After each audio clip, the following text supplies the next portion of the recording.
right, we're going to go back to the 1st Congressional District. Our question comes from Kevin Patt, President of the Minnesota Farm Bureau Federation, and we'll start with Tim Walz. Okay, I want to go back to the Farm Bill. It's so important to us in getting this done. I'm going to ask, what do you consider to be the must-haves of the Farm Bill? And I want to define Farm Bill as the commodity title, the conservation title, or crop insurance title.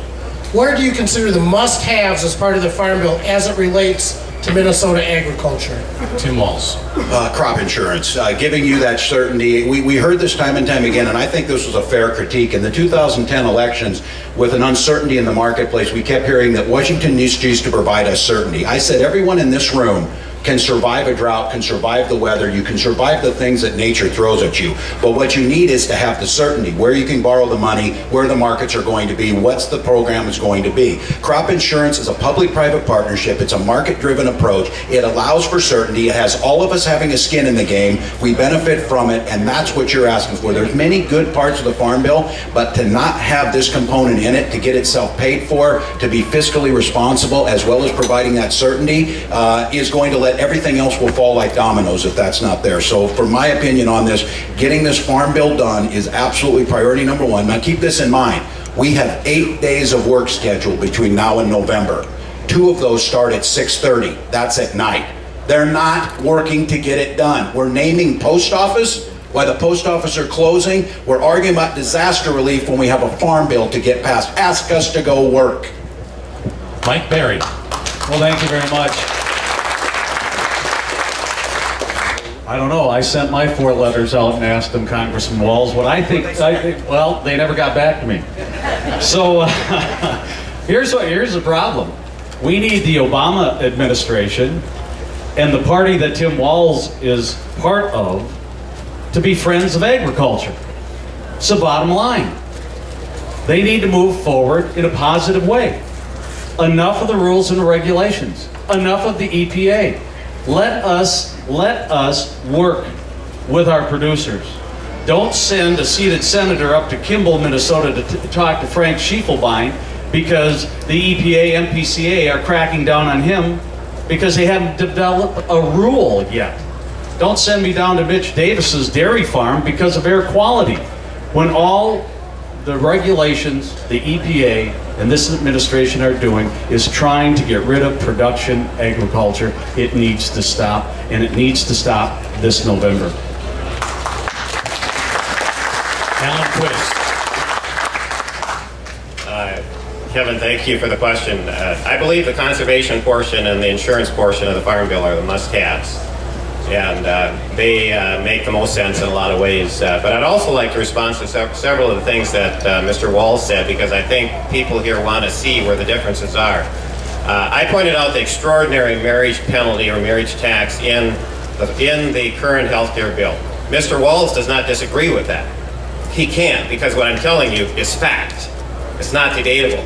So what does he say? He says, well, he loves his wife. Hey, I love my wife too. The question is, should people be able to marry without being penalized, discriminated against by the government? Okay, that is the question. I want you to know I'm categorically opposed to discrimination for any purpose, including being discriminated against because we're married. Okay, you cannot defend a policy that discriminates against married people. You can't do it.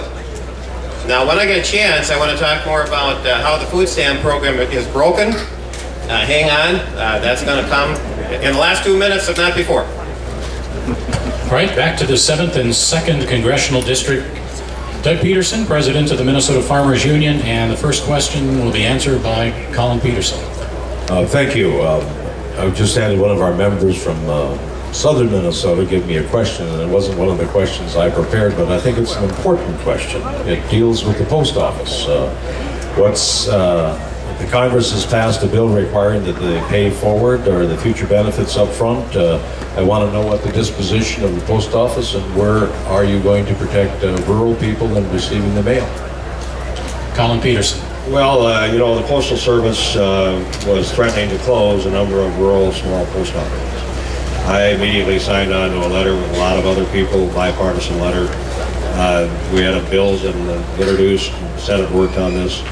and we backed them off. So those closings are not going to happen. Now there's a bill that's been put forward by Chairman Isa, the Government Ops Committee, that's going to be another threat to rural post offices. And I think, we need to have postal reform, but what Isa's doing is going to be bad for small towns in rural America.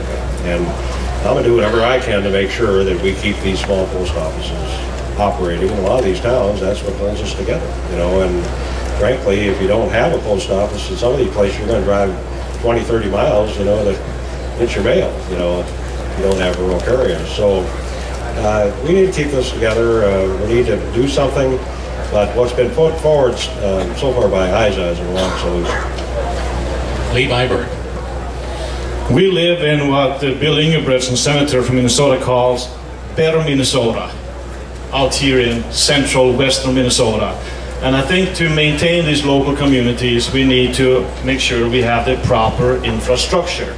Now, that doesn't mean that we should not look at every agency in our system to make sure that they are as efficient as they can be, as good as they can be. But I believe it is vital for the local communities that we maintain infrastructure, including the U.S. Postal Service. Thank you. Mike Obermuller. Well, I think it really will severely undercut the ability to keep open local post offices in our small towns if we require the 75-year prepay of the benefit packages. And so that's an issue that we've got to address. It's just not realistic, and frankly, no one would set aside 75 years of benefits going forward in an operating business just to have it sitting around. And we want that security for retirees, of course, but it's just not realistic to do it. And especially when it's going to come at the expense of post offices in small towns, it's just not worth the effort on that front. Covering a lot of ground here at FarmFest 2012 in our Congressional Forum. Let's get our next question from Sarah Dorning. We'll go back to the 1st District, and Mike Parry will respond first. Mike. I'd like to take this to the education realm, if we can. How can the federal government ensure that Perkins dollars that support career and technical education programs be utilized to prepare young people for future employment in the agriculture industry? Mike Parry. Well, thank you very much. I think it's a state issue. I really do. I, for one, have been in this campaign saying we don't need the Department of Education on the federal level. It's a state issue. It's an issue between the moms and dads, their kids, the school boards, the teachers. I live in Waseca, Minnesota. 10, 11, 12 years ago, they closed the Ag College. Trust me, people are still devastated by that. But wherever I go across, I find people who went to that ag school. I mean, it's important, but it needs to come at the lowest denomination, and that's where it needs to start. I don't believe that we need 435 congressmen deciding who's going to educate my kid the way I want them educated. That's for the parents, school boards, and a state level, and I truly believe that's where we need to go with it. Alan Quist. Well, again, very interesting question. What we're talking about here is the federal role in education. And I believe the federal government has a legitimate role in helping fund education, including the Perkins programs, which are very useful in equipping people for employment. And I think helping people become employed is important. By the way, when I was in the legislature, I was author of the bill that discontinued a department called Economic Security and transformed it into the Department of Jobs and Training. And so the whole idea was, let's prepare people with skills for the job market rather than keeping them on the public dole. I do not believe the federal government has a policy-making role in education.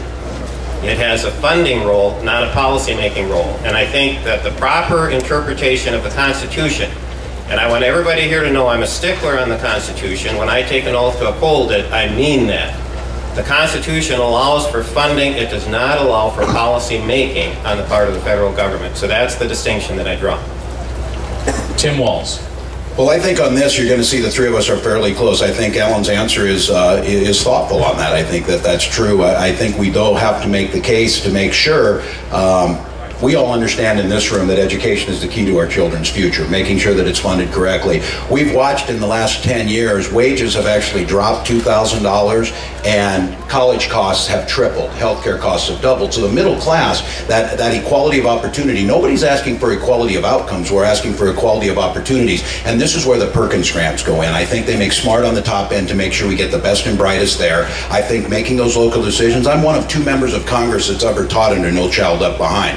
What Mike is talking about, that No Child Left Behind policy, killed it. I grew up in a high school where there were 25 of us. 12 were my cousins. Everyone was in FFA. They did No Child Left Behind, and it cut out the FFA program. That's the only damn place I learned about parliamentary procedure, to go to Congress and other things. So I think that makes good sense. I think we can get this right, but we cannot be, we got to use the research on this. I would argue Perkins grants and early childhood educations are our best money spent.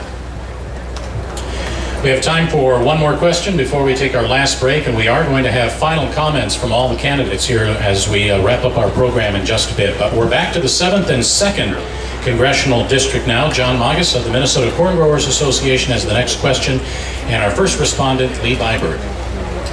So as you know, crop insurance is very important to most of the farm community.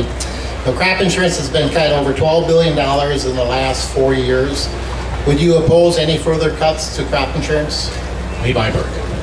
Well, I think in general, the direction we're taking the new farm bill is moving towards direct payments and better risk management and crop insurance. So I think that's going the right way. The only thing that I'm opposed to in the current farm bill is changing the dairy policy to a government supply management system, which will cost the taxpayers and allow the rest of the world to increase production at the cost of U.S. taxpayers. That's not the right way to go. Another question, for those of you that want to learn more about Obama healthcare and the intrusiveness of it, if you come to the Republican booth, I will have a document by the Heartland Institute that will provide for you what's coming at us in a few years when this policy becomes intrusive in all our lives. I just want to provide that as information for you review, so come to the Republican booth and we'll have that for you. Thank you. Mike Obermuller. Well, I'll just say that the crop insurance program is going to be crucial going forward, if for no other reason than just to see what happens when you can't control the things you can't control here.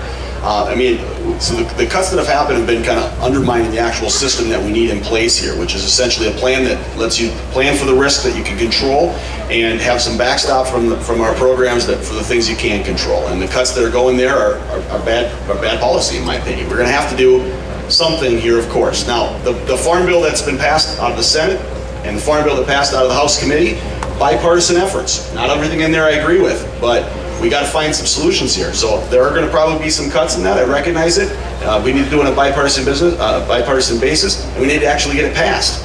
Now, all the other people got to talk about all the questions too, so I want to do that too. One thing we're really missing in our education system and making sure that our Perkins loans make sense is making sure that we have farm programs, FFA, machine shops, and so forth in our high schools. That's crucial to making sure people get interested in those programs and become the farmers and the machinists and the workers that we're going to need down the line. That's where the money's well spent, to make sure that these Perkins loans are made up and make the best bang for the buck. Colin Peterson. I oppose any cuts to the crop insurance right now for a couple different reasons. And you know, the $6 billion that was done in the farm bill was a shift. It wasn't actually a cut. We just shifted it from one year to the other. And then we required a new SRA, which was negotiated, and out of that SRA came a $6 billion reduction, not to farmers, but to companies and reinsurance companies. And the reason was they hadn't had any much losses. And so there was money that was taken back. Now we're facing a big crop insurance bill. I met with Rain and Hale and RCIS, a couple other guys, and they claim they're not going to have a problem. They're well funded and they're going to be able to take care of all of this. But, you know, it's going to be a big hit. It's going to be a hit on them, on the reinsurers. To some extent, we're liable for some of that at the federal level. But this is not the time to be changing things. We also have this re-rating that was done, you know, for Iowa and Illinois. So I think we should wait till we get all the information in and then we'll take a look at things. But right now I'm against any reduction. We've reached the point we're going to take our second break here at FarmFest 2012, our Congressional Forum. I want to remind our radio audience of who's participating here today at FarmFest. Congressman Colin Peterson of the 7th District, his challenger Lee Byberg, a Republican. Mike Obermuller from the 2nd District, the Democrat, Congressman Tim Walz of the 1st District, and his Republican challengers Mike Parry and Alan Quist. We're going to take a 2-minute timeout and we'll resume with a few more questions and then final comments from the candidates. You're listening to our Congressional Forum from FarmFest.